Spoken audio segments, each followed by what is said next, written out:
بالله من الشيطان الرجيم. بسم الله الرحمن الرحيم. رب قد آتيتني من الملك وعلمتني من تأويل الأحاديث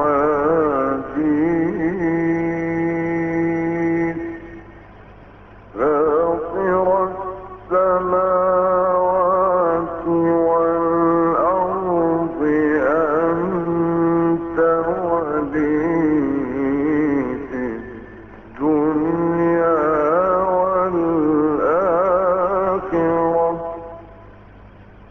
توفني مسلما وألحقني بالصالحين.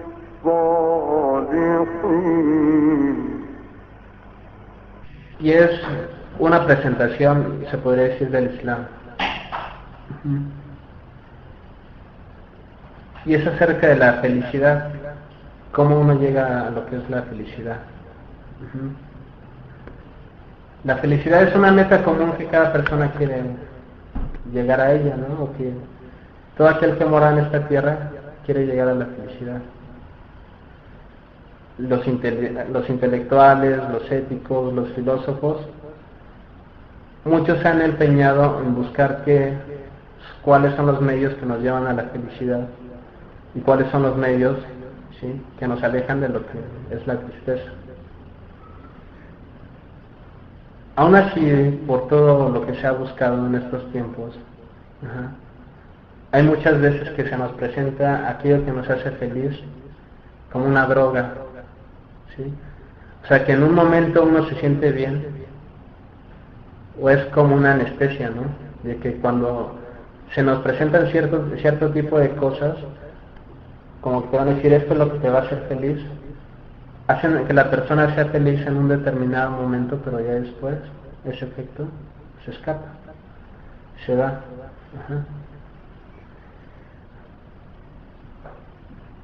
Nosotros debemos de saber de que la verdad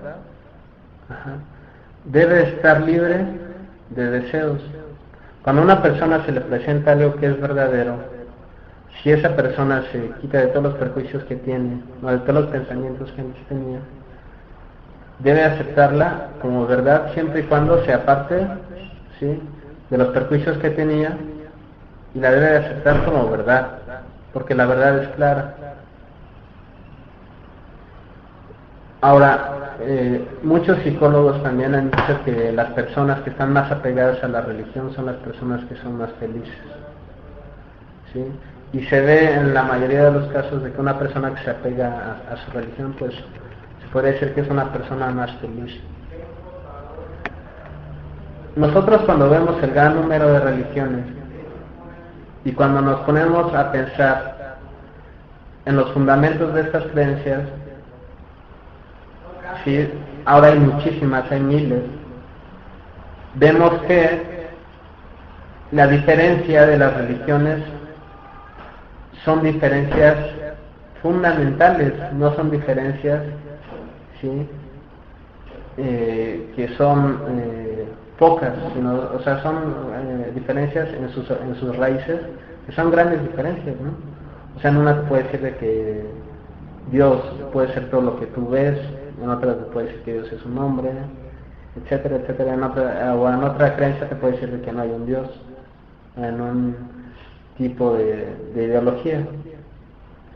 Por lo tanto, muchas veces nos preguntamos, o nos preguntábamos antes, ahora ya no nos tenemos por qué preguntar, ¿sí?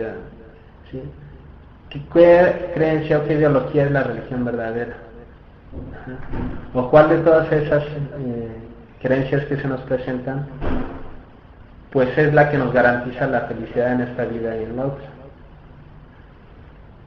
Ahora, antes de que una persona, y esto se lo deben de presentar a ustedes, a la gente que no sabe del Islam, es de que nosotros debemos de establecer principios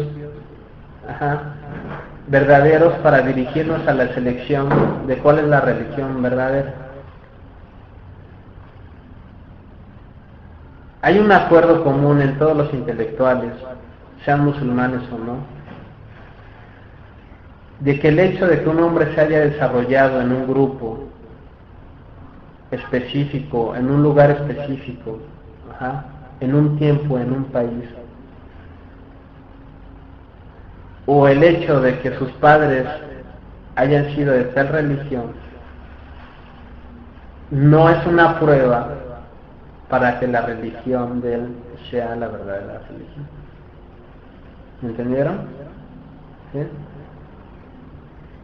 O sea, de que alguien nazca con un determinado tipo de religión y que esa religión sale de sus padres, no porque esa religión sale de sus padres significa que esa religión es la religión correcta. Porque si eso fuera así, pues todas las religiones serían una religión correcta, ¿no? Sí, o sea, si alguien nace en la religión del budismo, si ponemos ese principio de que porque mis padres eran budistas, ya ese es el hecho de que mi religión es religión verdadera, ¿no? ¿Sí? Y eso es lo que pasa ahora con muchas personas de que no aceptan el Islam, porque dicen, es que mi papá, mi mamá, mi abuelita, mi abuelito y demás, ellos eran católicos, eran cristianos, y ellos estaban bien, ¿no? Entonces, nosotros debemos de hacerle entender a la gente de que el hecho de que sus padres hayan tenido una religión no es una prueba de que esta religión que le enseñaron a ellos sea la religión correcta. Ahora, el intelecto y la razón es la que nosotros, los humanos, nos distingue, ¿sí?, pues de la otra creación que hay en esta tierra. Y es como nos debemos de poner a pensar, ¿sí? Ok, de tantas religiones, ¿cuál es la verdadera religión? Y aquí es cuando uno habla con otra persona que no es musulmana, le podemos decir, vamos a dar un pequeño recorrido en todas las religiones, ¿sí? Y vamos a ver de esta religión, de cada religión, cuál es lo que indica y demás, y vamos a escoger cuál es la correcta. Entonces a una persona no musulmana tú le puedes decir, dime cuáles son las particularidades de tu religión, o por qué tu religión es la religión verdadera. Ahora, a muchos cristianos, a muchos católicos de aquí, ustedes le pueden decir eso, ok, vamos a empezar. Dime, ¿qué es lo que hace que tu religión sea la distinga de las demás? Muchos no saben, ¿sí? A muchos les va a dar pena, o les va a decir, no, mejor empieza tú, ¿sí? Porque no conocen su religión, o no saben por qué su religión es la religión verdadera. O sea, y le ok, si dices que tu religión es la religión verdadera y demás, pues demuéstramelo, y no van a poder demostrarlo, sino simplemente vamos a decirle, danos las particularidades de tu religión, ¿sí? En lugar de que nosotros nos pongamos a hablar con esa persona, bueno, esta religión dice esto, esta religión dice el otro, pues vamos a decirle, ¿sabes qué? Te voy a resumir este paseo de religiones que tenemos, y te voy a decir directamente que el Islam es la verdadera religión de Dios, ¿sí? Y que solamente hay una verdad y que la felicidad solamente se encuentra en el Islam. Por las particularidades que les voy a decir a continuación. El Islam tiene muchísimas características que demuestran que es la verdadera religión de Dios. Pero se las voy a resumir y les voy a decir solamente 6.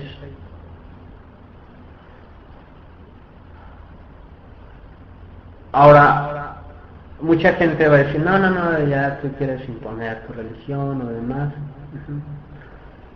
Pero hay que explicarle que a una persona que no nos quiera escuchar, de que no le va a afectar en nada lo que nosotros le vamos a decir, ¿sí? O sea, a una persona, si tú le hablas de algo, no tiene por qué afectarle, o que aprenda un poquito más, ¿no? de aquello que tal vez te quiera rechazar. Ahora el que te diga, ¿por qué el Islam? Pues eso da muestra de que es una persona que, pues sí razona, ¿no? O sea, de que, obviamente, si no es musulmana, pues puede decir, ok, pues dime por qué.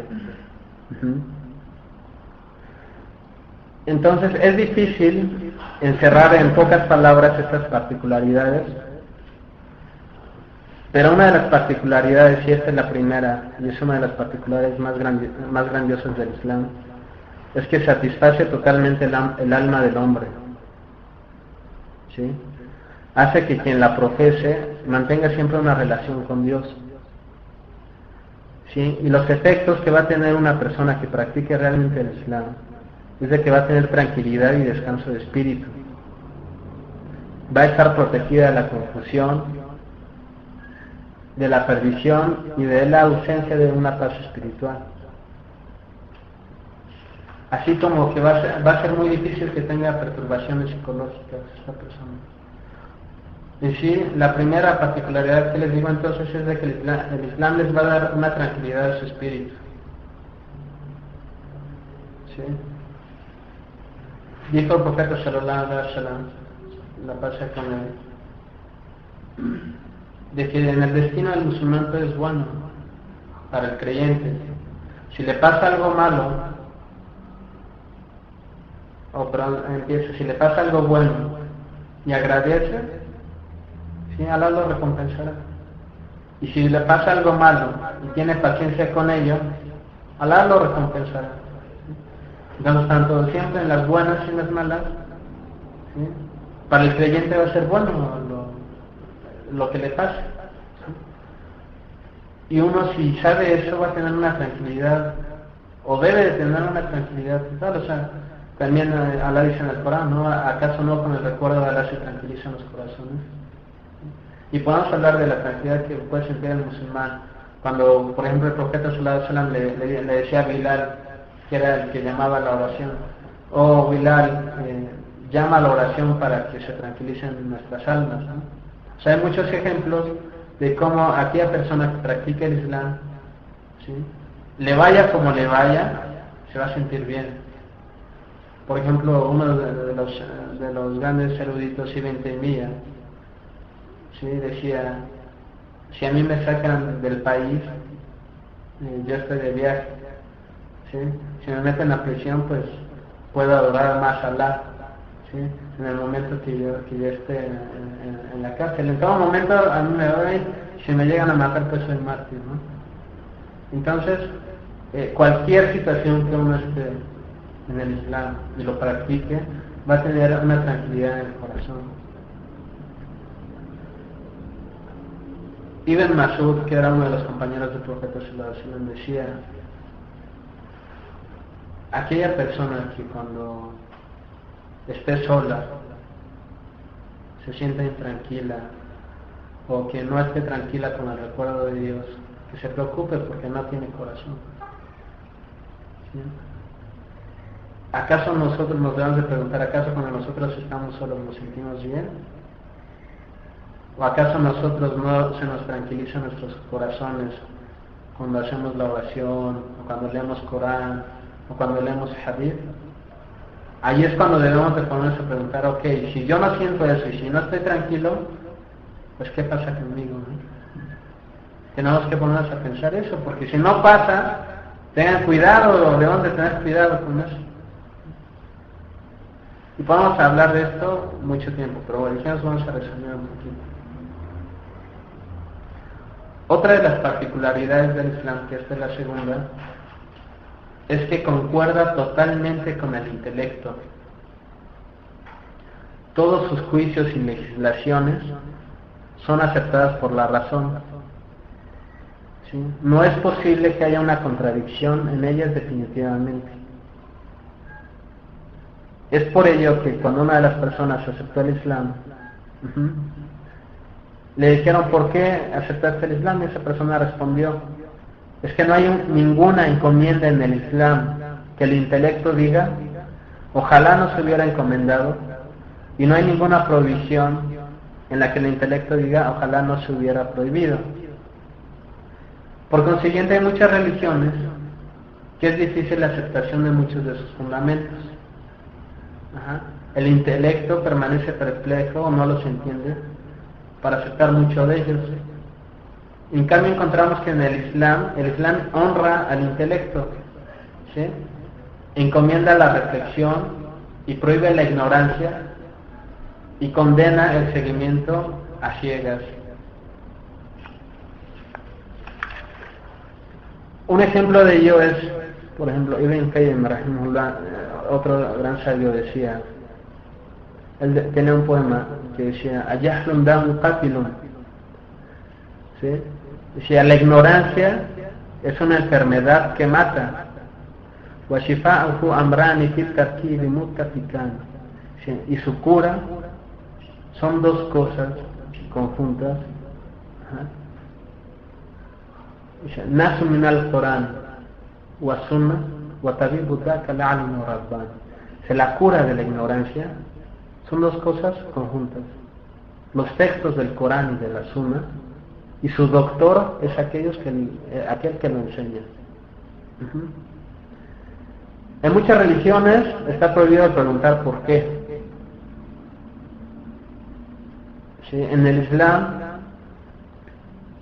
uno puede preguntar, y el Islam mismo invita, o Alá en el Corán invita a que uno reflexione. ¿Sí? Alá dice en el Corán, أَفَلَا يَتَدَبَّرُونَ الْقُرْآنَ لو كان من عند غير الله لوجدوا فيه اختلافا كثيرا.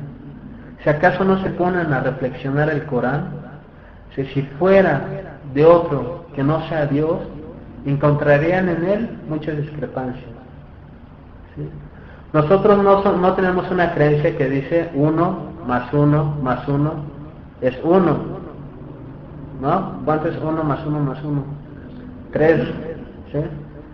Entonces, Alá en la naturaleza, en la creación, muestra a la ciencia, en las matemáticas, en lo físico, de que todo es perfecto, de que todo va de acuerdo a una ley, como para que en lo más importante dijera, lo más importante ustedes piénsenle, si no le entienden, pues no le entiendan, ¿no? O sea, pero lo más importante que es la religión o que es la creencia, pues yo no sé cómo lo hacen, es algo ilógico.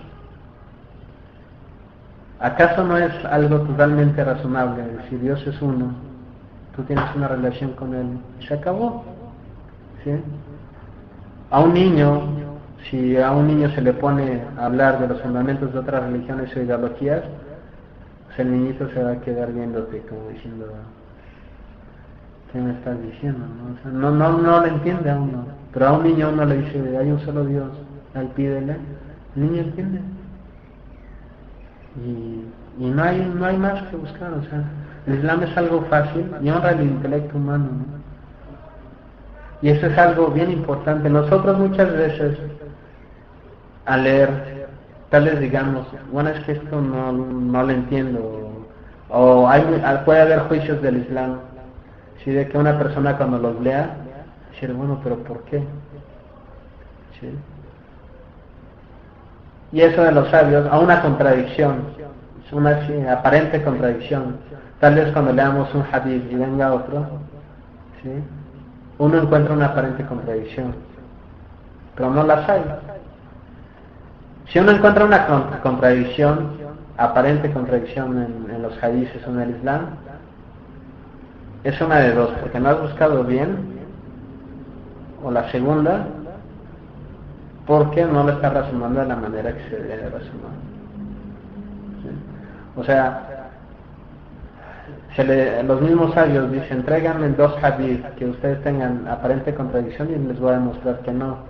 Hay varios libros, hay un libro, ahorita se me da su nombre, pero tiene 60 salidas con una aparente contradicción en un hadith. ¿Sí?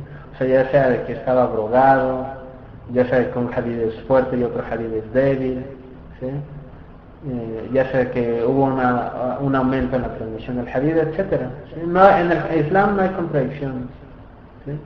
Por lo tanto, no van a encontrar, ¿sí?, una otra creencia que honra el intelecto tanto como el Islam y que invite, ¿sí?, a que el hombre razone, como Alá en el Corán invita al hombre a razonar en el Corán. ¿Sí? Alá en el Corán también dice: "Afala yanduruna ila al-ibili kayfa khuliqat", y si acaso no se fijan en el camello cómo fue creado. Y después dice: "Y al cielo cómo fue elevado, y a la tierra cómo fue puesta". ¿Sí? Hay muchísimos ejemplos que Alá en el Corán invita. Inna fi khalqi samawati wal ardi, wa ikhtilaf al-layli wan nahar. Si ciertamente en la creación de los cielos y de la tierra, entre la diferencia del cielo y de la noche, al final de la ayah dice: "Ayatul liul albab", o sea, hay signos para la gente dotada de reflexión, de conocimiento, y para que reflexionen, ¿no? Entonces, una particularidad del Islam es esta, que honra al intelecto y a la razón. La tercera, ¿sí?, característica del Islam es de que el Islam combina la religión con la vida mundana. Le da importancia a lo que es el cuerpo y al espíritu conjuntamente. El que una persona se apega al Islam no significa que esta persona se vaya a vivir a una montañita y ahí se quede a vivir toda su vida. Ni tampoco el que uno se haga musulmán significa que uno debe de prohibirse todas las cosas buenas que tiene la vida. ¿Sí? Es más, en el Islam es posible que una persona sea religiosa y conjuntamente esa persona sea la mejor persona en su trabajo, sea la mejor persona, ¿sí?, en su profesión, en la escuela, en el deporte o en lo que esa persona haga. No como en otras religiones, de que la mejor persona es el espiritual, el erudito que está encerrado y que no convive con nadie, ¿no? No, en el Islam ustedes pueden ser un vendedor de tortas, ¿sí?, y pueden ser la mejor persona ante Allah subhanahu wa ta'ala. Pueden ser el presidente de un país, ¿sí?, que gobierna con el Islam, y ser la mejor persona ante Allah subhanahu wa ta'ala, ¿no? Y igual, o sea, inclusive estar estudiando en la escuela, en la preparatoria, en la universidad, y ser el mejor musulmán. El mejor musulmán es aquella persona que más le teme a Allah, y hay que buscar una persona que sea bueno en los estudios, no porque uno sea bueno en los estudios, sea bueno en el trabajo, ¿no?, y no esté todo el tiempo rezando en la mezquita, ¿sí?, significa de que esa persona que está rezando en la mezquita sea mejor que las demás, ¿no? O sea, muchas veces, por ejemplo, si una persona trabaja y esa persona pone su intención de que con ese trabajo le va a dar de comer a su familia, le va a dar de comer a su esposa, ¿sí?, esa persona puede ganar muchísimo más bendiciones que aquella persona que está en la mezquita nada más leyendo el Corán. ¿Sí? Entonces eso es una característica bien importante del Islam también. Otra de las distinciones del Islam, esta es la cuarta,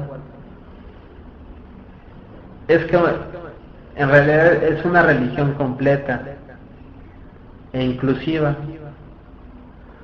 pues cada uno de los aspectos de la vida tiene un orden en el Islam. Dentro del Islam, ¿sí?, cada problema tiene su solución. Y esta es la razón por la cual el Islam se puede aplicar en cualquier momento y en cualquier lugar, ¿sí?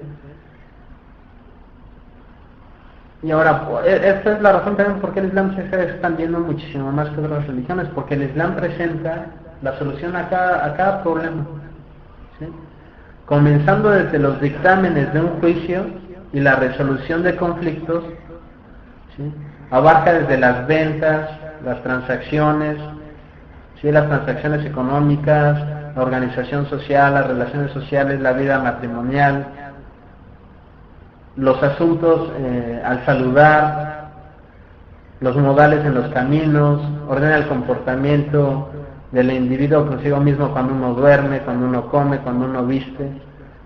Y todo esto, lo que yo les estoy diciendo, no lo abarca de una manera general, sino de una manera detallada. ¿Sí?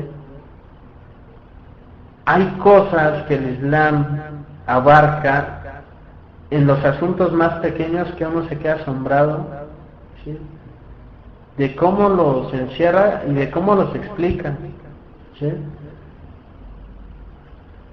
Por eso nosotros como musulmanes, desde al momento de ponernos el calzado, está como el musulmán al momento de levantarse, de que uno se levanta, tenemos que decir cómo levantarse, ¿sí? Al entrar al baño, al salir del baño,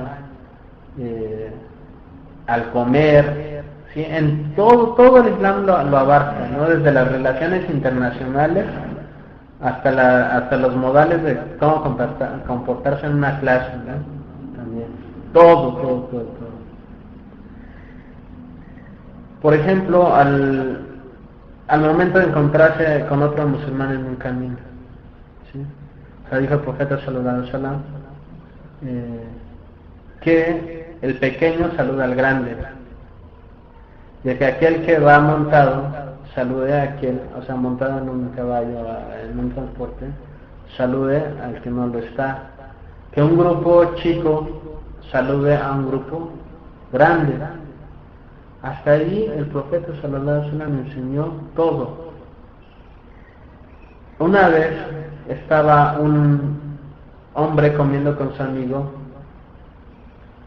y le dijo: a ver, ustedes dicen que en el Corán viene todo. ¿Dónde dice el Corán cómo existe esta comida? ¿Sí? Y el otro le dijo: sí, en el Corán está. Sí, ¿te dice cómo hacer esta comida? Sí. A ver cómo. Dice en el Corán, dijo el hombre, en el Corán: si ustedes no saben, pregúntenle a la gente de conocimiento.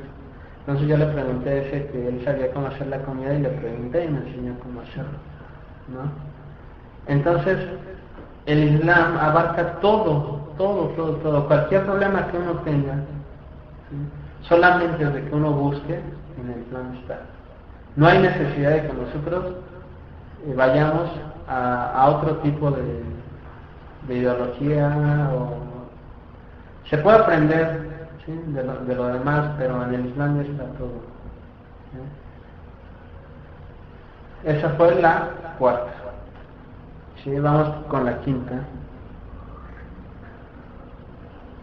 particularidad del Islam. Es que dentro de todos sus juicios procura el bien del hombre y protege los perjuicios. Pues todos los juicios del Islam regresan hacia el bienestar del hombre mismo. Un ejemplo es de que el Islam prohíbe el alcohol y las drogas, ¿sí? O sea, nosotros no decimos de que Jesús multiplicó el vino y ya por eso que todo el mundo tome, ¿no? Sí, esa es mucha excusa que se da ahora en los cristianos, es porque, o sea, el daño que causa el alcohol y demás. No, o sea, y aquí regresamos a un principio que se llama Qaida al-Kubra. Se le llama el principio general del Islam, ¿sí? Dice, esta regla es bien importante que uno la sepa, porque es fundamental, ¿sí? Dice esta regla: el Islam invita al bien. Sí, todo lo que el Islam invita al bien, o al bien que prevalece,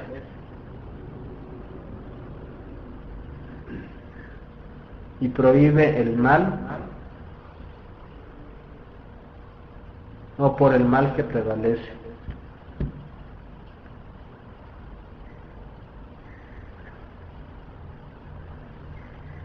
esta regla qué significa? De que si Dios invita a algo es porque es un bien para el hombre, ¿sí? O sea, dice que invita al bien que prevalece, o se invita al bien que prevalece, puede ser de que haya cosas de que son totalmente buenas. Por ejemplo, el monoteísmo no tiene nada de malo, el que Allah invite, ¿sí? O abudu rabbakum, adoren a su Señor, no tiene nada de malo, ¿sí? El que uno sea bueno con los demás tampoco tiene nada de malo. Pero hay cosas que el Islam invita, de que tal vez uno pueda ver ciertos perjuicios en ellas. Por ejemplo, la oración, ¿sí? Uno es el salar me va a quitar tiempo, me va a quitar de mi trabajo y demás, pero y eso que no nos quita un poquito de tiempo. ¿Cuál es el beneficio de hacer el salar? El beneficio de hacer el salar es muchísimo más grande que el no hacerlo, ¿sí? O sea, es muchísimo más grande que el perjuicio que te quita los 5 minutos que le agarras al día cada vez que pasa el tiempo, ¿no? O sea, por ejemplo, el velo en la mujer, de que dice la muchacha, no, es que me da calor, o no, toda la gente se me queda viendo aquí, por ejemplo. Pero el beneficio de que tú traigas el velo es muchísimo mayor a que no lo traigas. ¿Por qué? Porque Allah en el día del juicio te va a recompensar. Eso viéndolo así, pero en el día del juicio muchísimo mayor, ¿no? O sea, imagínense, por ejemplo, en la oración, regresando a lo de la oración. Nosotros rezamos 5 veces al día. Si no lo hacemos hay que intentarlo, hay que hacerlo. Cada día que pasa, imagínense, si Dios quiere, si nuestro rezo se acepta, se le va aumentando a la balanza 5 oraciones. Son 20 minutos al día. 20 minutos. Con una persona que no lo hace, ¿sí? La balanza va subiendo, pasa una semana, y ya cuánto es muchísimo más que una persona que no reza, ¿sí? Entonces tal vez nosotros digamos es un perjuicio, pero no, o sea, todas las órdenes a las que Allah invita es porque son bien para los hombres, son buenas para los hombres, sí, todo lo que Allah prohíbe es porque es mal para los hombres. Y era lo que le decía el alcohol, las drogas, ¿sí? Me decía un doctor de la gente que viene aquí a urgencias en los hospitales aquí en el Distrito Federal, pues la mayoría de esa gente es porque viene alcohólica. Los accidentes que pasan en urgencias es por la mayoría de la gente que se encontraban alcohólicas, ¿no? Los accidentes automovilísticos, las violaciones, etcétera. ¿Por qué el Islam prohíbe también las relaciones sexuales fuera del matrimonio? Prevención de enfermedades de transmisión sexual, ¿sí? Como el SIDA, que no nazcan hijos. Por ejemplo, los niños de la calle, etcétera, llegan a ser un perjuicio para la sociedad, ¿sí? O sea, niños que no tienen la educación de un padre, inclusive hay veces que se lo queda es el papá, porque la pareja no decía del niño, no se casaron, etcétera. Esos son problemas que el Islam, si Dios los prohíbe es por algo, no nada más es de que Dios prohíba porque Él quiere, ¿no? Ahora Dios puede hacer lo que Él quiera, pero si pasa esto es porque si ustedes les dicen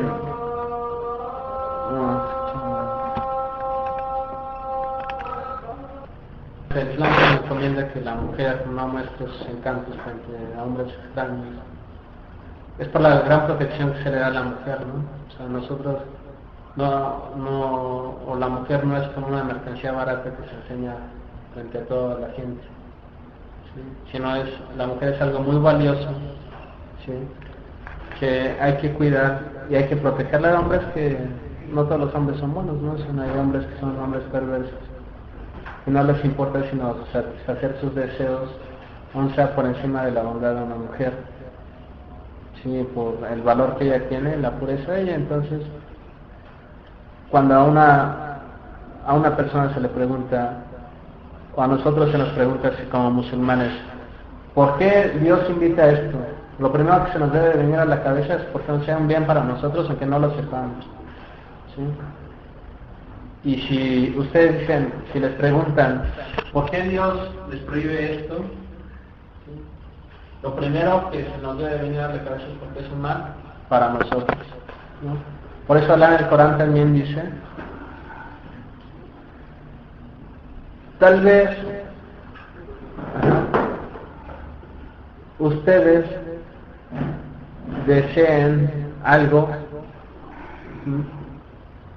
pero eso lo que ustedes desean es malo para ustedes, y tal vez ustedes detesten algo, pero eso es bueno para ustedes, ¿sí? Wallahu ya'lamu wa antum la ta'lamun. Que Dios es el que sabe, ustedes no saben, ¿sí? Ya voy a acabar aquí. Por eso, nosotros como personas, muchas veces no sabemos la sabiduría que lleva tal mandato que Allah nos invita, pero ténganlo por seguro de que si Allah lo dice porque es bueno para nosotros, ¿sí? Y si Allah nos prohíbe, no hagamos esto, es porque es malo para nosotros.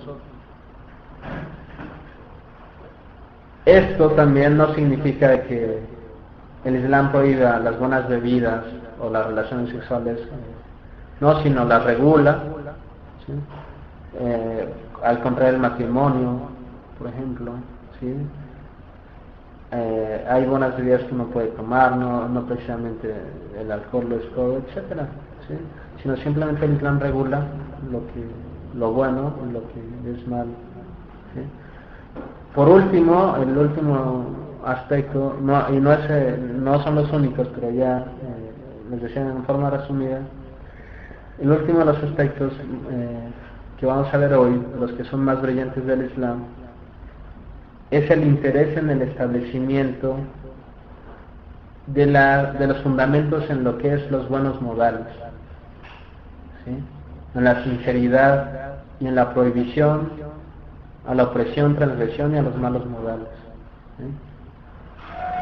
Por ejemplo, el Islam prohíbe que el hombre viva preocupado solamente por sí mismo, en cambio enseña que uno debe de ayudar al demás, que uno debe de ayudar al prójimo y preocuparse por los problemas del pobre, de la viuda, del huérfano, del anciano, ¿sí? Estas personas tienen dentro del Islam derechos, ¿sí? Nosotros no debemos de ver que no es bueno ayudar al viejito, es bueno ayudar al pobre o al anciano. No lo debemos de ver como cosas buenas, sino lo debemos de ver como obligaciones, ¿sí? Y porque es algo sumamente necesario. El profeta sallallahu alaihi wasallam sí dijo, y en el Islam se considera una gran falta de que un hombre duerma saciado de hambre, de comida, y su vecino esté al lado con hambre. O sea, eso en el Islam es de los más grandes pecados, imagínense. Dijo el profeta sallallahu alaihi wasallam, dijo, no cree, ¿sí? Dijo, aquel que crea en Allah y en el último día, ¿sí? Que trate bien a su vecino, ¿sí? Dijo el profeta sallallahu alaihi wasallam, tanto me insistía Jibril, ¿sí? Sobre el vecino, que tal vez pensaba que él iba a heredar el vecino, ¿no? O sea, también se dice, no hay algo bueno que el Islam no invite a él y no hay nada malo que el Islam no lo prohíba. No hay una religión, no hay ninguna creencia que invite a los buenos modales como el Islam, ¿sí? No hay algo que enseñe los modales como en el Islam se enseña, ¿sí? Y eso se puede ver a través de los hadices del profeta sallallahu alaihi wasallam en el Corán. Imagínense, también esto se ve en lo que es la misericordia con los animales, por ejemplo, ¿sí? Cuando uno va a sacrificar a un animal, por ejemplo, se prohíbe que uno afile el cuchillo dentro y el animal vea, o que uno sacrifique a un animal enfrente del otro, ¿no? Así como si se haré que el animal muera 2 veces, ¿no? El Islam prohíbe eso, ¿sí? O sea, en los aspectos más detallados del Islam, ¿sí? Invita a los mejores modales. Y con esto terminamos la clase de hoy, ¿sí? Allah sabe más. Wassalatu wassalamu ala nabiyyina Muhammad. وإذا أراد الله بقوم سوءا فلا مرد له وما لهم من دونه وال هو الذي يريكم البرق خوفا وطمعا وينشئ السحاب الثقال هو الذي يريكم البرق خوفا وطمعا وينشئ السحاب الثقال